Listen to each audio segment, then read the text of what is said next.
Hello नमस्कार. All exam कट्टा या यूट्यूब चॅनलवर भविष्यातील सर्व प्राध्यापकांचं सहर्ष स्वागत.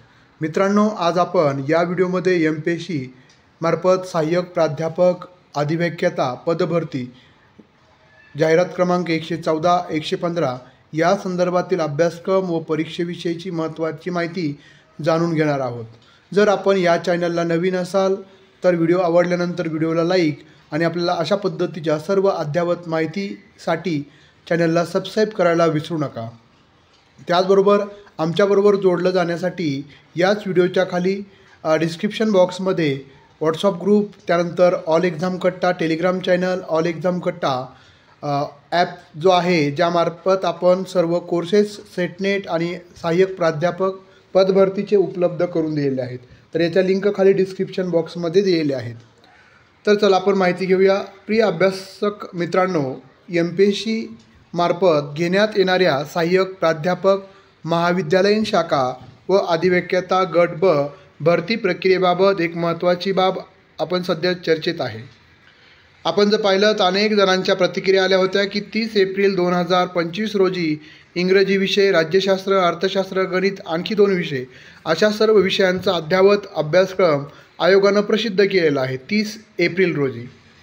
उर्वरित विषयाचा अभ्यासक्रम आज देखील प्रतीक्षा अद्यापही सुरू आहे, आज देखील जाहीर झालेला नाही आहे. अनेक विद्यार्थ्याच्या मनात स्वाभाविकपणे शंका आहे की ज्या विषयाचा अभ्यासक्रम आलेत त्यांच्या परीक्षा लवकर होणार का, आम्हाला तयारीसाठी कमी वेळ मिळणार का, म्हणजे ज्यांचा अभ्यासक्रम आलेला नाही आहे तर असं होणार नाही आहे.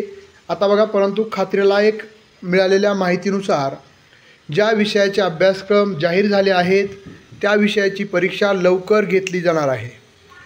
ऑनलाईन स्वरूपामध्येच परीक्षा होणार आहे आणि लवकरात लवकर ज्या विषयाचे अभ्यासक्रम आलेत त्याचे परीक्षेचं टाईमटेबल जाहीर केलं जाईल. ज्यांचे अभ्यासक्रम उर्वरित आहेत, बाकी आहेत, त्यांना आयोग वेळ देईल. अभ्यासक्रम जाहीर झाल्यानंतर परत काही कालावधीनंतर परीक्षा घेतली जाईल. त्यांच्या परीक्षानंतर घेतल्या जातील. निकाल मात्र आता ज्यांची परीक्षा लवकर होईल आणि ज्यांची उशिरा होईल त्या सर्वांचा निकाल मात्र सर्व विषयासाठी एकत्रित स्वरूपात प्रसिद्ध केला जाईल. कारण की जी समांतर म्हणजे आरक्षणाचा जो मुद्दा आहे त्या मुद्द्यामुळं सर्वांना एकत्रच निकाल लावला तरच तो रिझल्ट व्यवस्थित लागतो. त्यामुळं जो निकाल असेल तो एकत्रित स्वरूपामध्ये लावला जाईल. त्यामुळे ज्यांच्या विषयाचे अभ्यासक्रम जाहीर झाले आहेत त्यांनी पूर्ण क्षमतेने लक्ष केंद्रित करून तयारी सुरू ठेवणे गरजेचे आहे.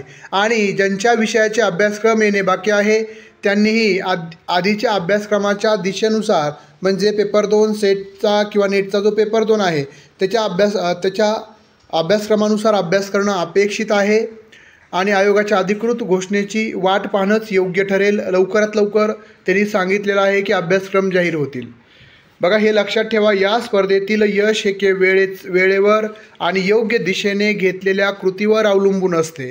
जाहिरात कधी येईल म्हणजे अभ्यासक्रम कधी येईल, किती बदलातील त्याचा विचार करत बसण्याऐवजी जो अभ्यासक्रम पूर्वी आहे, आपल्या विषयाचा आहे, त्यावर लक्ष केंद्रित करा, अभ्यास करा, सराव करा.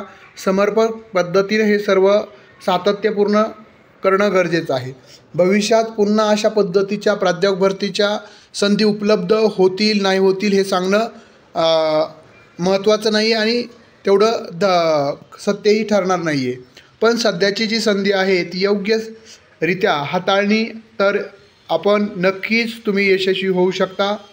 अभ्यासासाठी, त्यानंतर आपल्या सातत्यासाठी अभ्यासामधील आणि जे विषयाचे अभ्यासक्रम आलेले नाहीत त्यासाठी खूप खूप शुभेच्छा. जरी आले नसले तरी पण तुम्ही जो तुमचा विषयाचा अभ्यासक्रम सेटचा आहे त्याच्यानुसार अभ्यास करायला खूप खूप शुभेच्छा. ऑल एक्झाम कट्टा यामार्फत तुम्हाला इंग्रजी विषयाचा कोर्स सुरू केला आहे, मराठी विषयाचा कोर्स सुरू केला आहे, हिंदी विषयाचा कोर्स सुरू आहे, राज्यशास्त्र आणि इकॉनॉमिक्स, अर्थशास्त्र या विषयाचे कोर्स ॲपवर आपण सुरू केलेले आहेत. ज्या विद्यार्थ्यांना कोर्स जॉईन करायचा आहे त्यांनी ॲपच्या माध्यमातून कोर्स जॉईन करू शकता किंवा तुम्ही या नंबरला 9689047738 या क्रमांकाला चौकशी करून तुम्ही क्लास जॉईन करू शकता.